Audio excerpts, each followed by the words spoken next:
फरीदाबाद में नगर निगम अधिकारियों द्वारा लगाए जा रहे समाधान शिविर में कितना समाधान हो रहा है, इसकी जांच करने के लिए जब निगम कमिश्नर ए मोना श्रीनिवास बल्लभगढ़ जोन पहुंची तो तस्वीर कुछ और ही सामने आई, जहां कर्मचारियों द्वारा लोगों के काम नहीं किए जा रहे हैं। नगर निगम के अधिकारियों और कर्मचारियों द्वारा लगाए जा रहे समाधान शिविर में कितना समाधान हो रहा है, इसकी जांच करने के लिए जब निगम कमिश्नर ए मोना श्रीनिवास बल्लभगढ़ जोन पहुंची तो तस्वीर कुछ और ही सामने दिखाई दी। बल्लभगढ़ नगर निगम में लोगों से बातचीत के दौरान लोगों ने अपनी शिकायत में बताया कि एक ही घर में रह रहे दो भाइयों की अलग अलग प्रॉपर्टी ID बना दी गई है, जिसमें एक भाई का ऑथोराइज्ड मकान दिखाया गया है, जबकि दूसरी प्रॉपर्टी ID में इस मकान को अनऑथोराइज्ड दिखाया गया है। इसी तरह एक महिला पिछले काफी दिनों से अपनी प्रॉपर्टी ID ठीक करने के लिए घूम रही है, लेकिन उसको बार बार कार्यालय बुलाकर परेशान किया जा रहा है। लोगों की शिकायतों से रूबरू होकर निगम कमिश्नर ए मोना श्रीनिवास ने निगम कर्मचारियों को मौके पर ही तलब कर शिकायतों के निपटारे के आदेश दिए।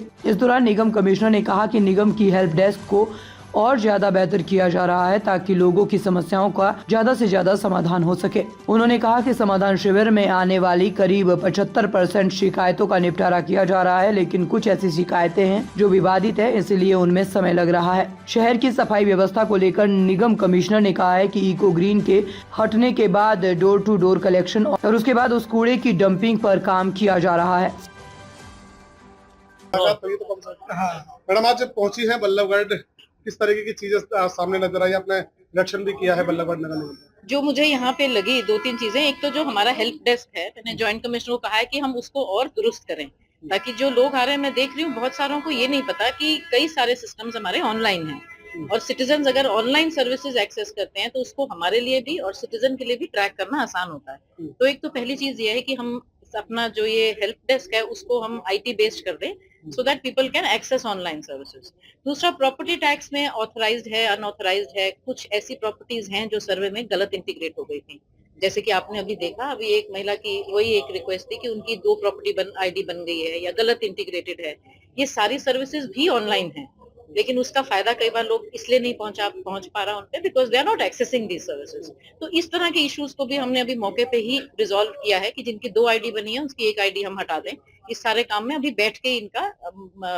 सेम टाइम पे अभी असिस्ट करके इनके हम काम करवा देंगे। सो पॉइंट ये था कि एक बार यहाँ पर आकर यहाँ पर लोगों का क्या इश्यूज हैं, क्योंकि हर एरिया के अलग अलग तरह के इश्यूज होते हैं। जी मैडम, समाधान शिविर भी लगाया जाता है हाँ और कोशिश ये की जाती है अधिकारी की ओर से कि लोग परेशान ना हो, उनको एक समाधान मिले, परंतु हम देखते हैं कि कहीं ना कहीं कोई ना कोई चीजें ऐसी होती हैं कि लोगों को घुमाने का काम किया जाता है, क्योंकि आपके सामने भी 2 मामले ऐसे आ चुके हैं। तो ऐसे में उस चीज को किस तरीके से खत्म किया जाए, क्योंकि समाधान शिविर तो लगा रहे हैं पर तरीके से उस पर काम नहीं होता है। देखो, समाधान शिविर का अगर मैं आंकड़े आपको बताऊं तो आज की डेट तक हमारे पास I think 4th highest number of complaints हैं स्टेट में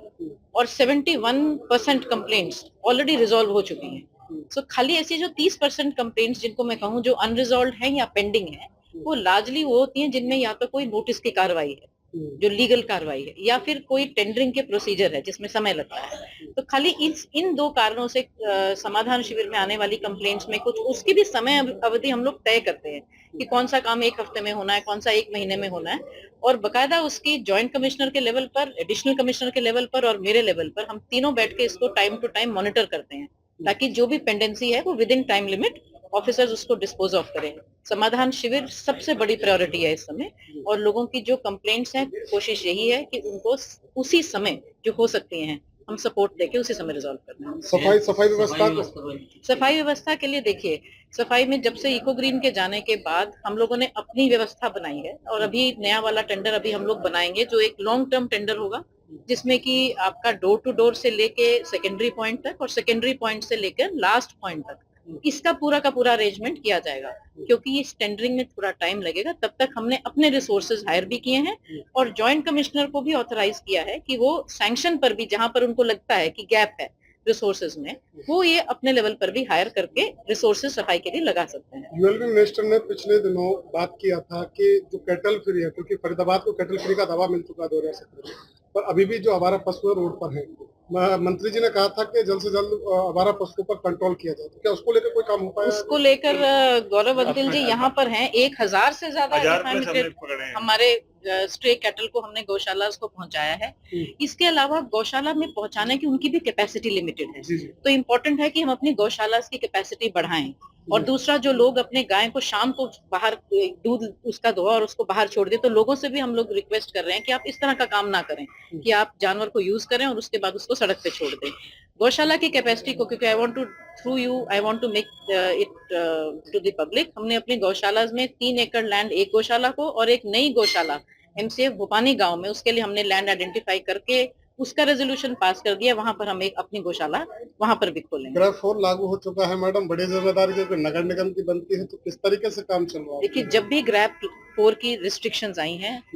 हमारे यहाँ पर हमने अपने रिसोर्सेज को 3 से 4 गुना बढ़ाया है। अभी भी आप देखेंगे जो हमारी पानी का छिड़काव है, जो भी ग्रैप के अंडर NGT की और CAQN की डायरेक्शंस हैं, उनकी अनुपालना में जो मशीनरी हमें लगानी है, हमारी एंटी स्मोक गन्स, शुरू में जब पिछली बार ग्रैप लगा था तो हमारे पास मेरे ख्याल से 12 या 15 मशीन थी। आज उसको हमने डबल करके 30 के करीब एंटी स्मोक गन्स हमारी ऑपरेशनल है। इसके अलावा हमारे पास 39 वाटर स्प्रिंकलर्स हैं जो कि पानी का छिड़काव कर रहे हैं। और बिल्डिंग एक्टिविटीज के लिए जॉइंट कमिश्नर्स को स्ट्रिक्ट हदायत है कि कोई भी बिल्डिंग एक्टिविटी ना हो, नहीं तो चालान किए जाते हैं। मैम, देखा जा रहा है कि कुछ हमारी तरफ से